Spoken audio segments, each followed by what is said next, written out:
Hey, Google's Cat.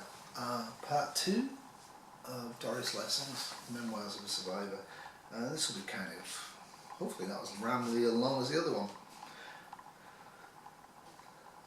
So the societal point of view of a collapsing society where people are devolving into tribes and fleeing and evacuating very slowly, very gradually. Things change quickly, but they're really changing slowly as well.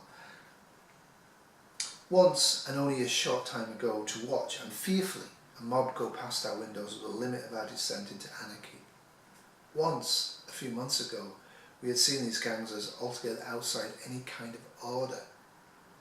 Now we wondered if and when we should join them.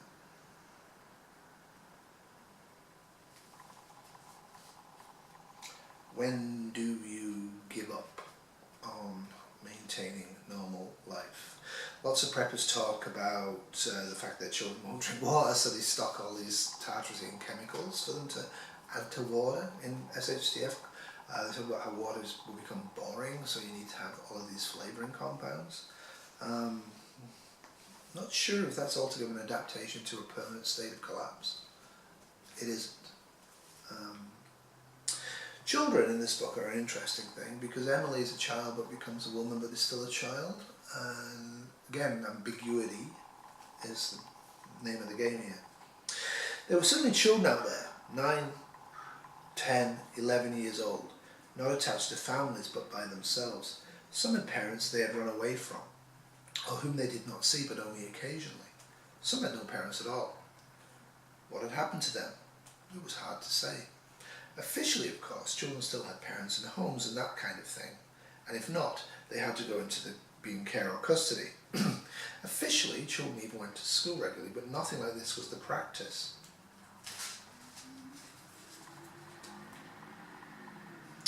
As people had once done with dogs and cats that no longer gave them pleasure, some parents were dead because of violence or epidemics. Others had gone away out of the city and left their children behind. These waifs tended to be ignored by the authorities unless attention was specifically drawn to them. They were still part of society, wished to be part, and hung around the people that lived. Gerald noticed that a dozen or so children were literally living on the pavement and began to look after them in an organised way. Emily, of course, adored him for this and defended him from the inevitable criticism. It was mostly of old people that it had been said that they should be allowed to die. I can tell you that this added a new dimension of terror to the lives of the elderly, already tenuous, that the weaker had to go to the wall.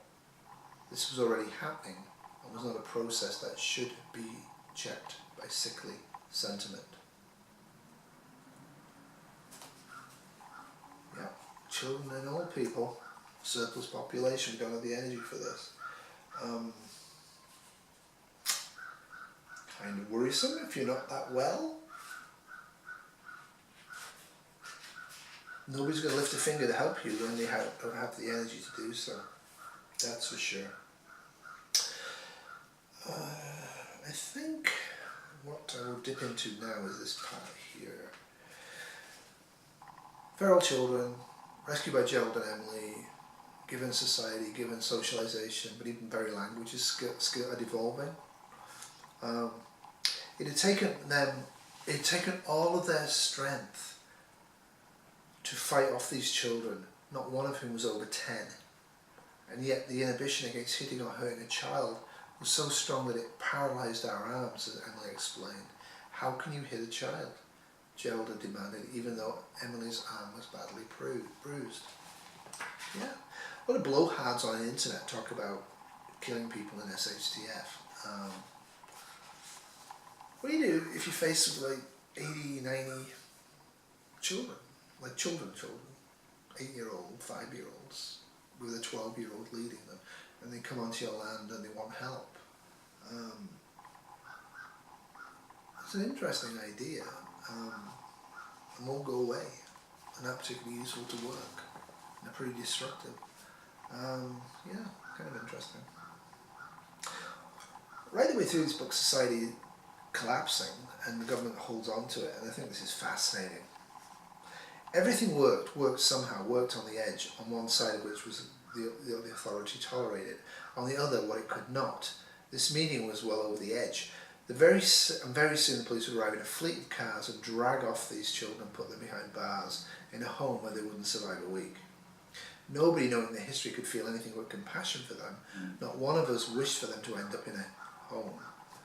But neither did we could not tolerate a visit of the police which would bring to official notice 100 living arrangements were not legal, houses being lived in by people who didn't own them, gardens growing food for people who had no right to eat it, the ground floors of deserted homes accommodating horses and donkeys, which were the transport for innumerable little businesses that illegally flourished, little businesses themselves, where all the riches of our old technology were being so ingeniously adapted and transformed. Minuscule turkey farms, chicken runs, rabbit sheds, all this new life, like growth pushing up under the trees, was illegal. None of it should exist, none of it officially existed. And when they were forced into seeing these things, they sent in troops or police to sweep it all away. Such a visit would be referred to in a headline, a broadcast, a newscast as, "Such and such street was cleaned out today," and everybody knew what had happened and thanked fortune for somebody else's street. Yeah. So I'm just going to finish with this. I use the phrase Gerald's house, as people had once said, the Ryans, meaning a way of life, temporary ways of life, both. All of our ways of life, of living, our compromises, our little adaptations, transitory, all of them, none could last. But while they lasted, so much clung to and worked at, like Emily and Duty's in Gerald's house. Yeah, nice book, like the book, got a lot out of it. So holding on in a prepping sense, toilet roll, paper toilet roll. Some preppers have incredible amounts of toilet roll. They cannot envision SHTF without access to toilet roll. I stock toilet roll. Most SHTSs will be short-term events. In a long-term apocalyptic event, you need to stop using toilet roll day one. You need to have pre-cut linen squares that you can wash.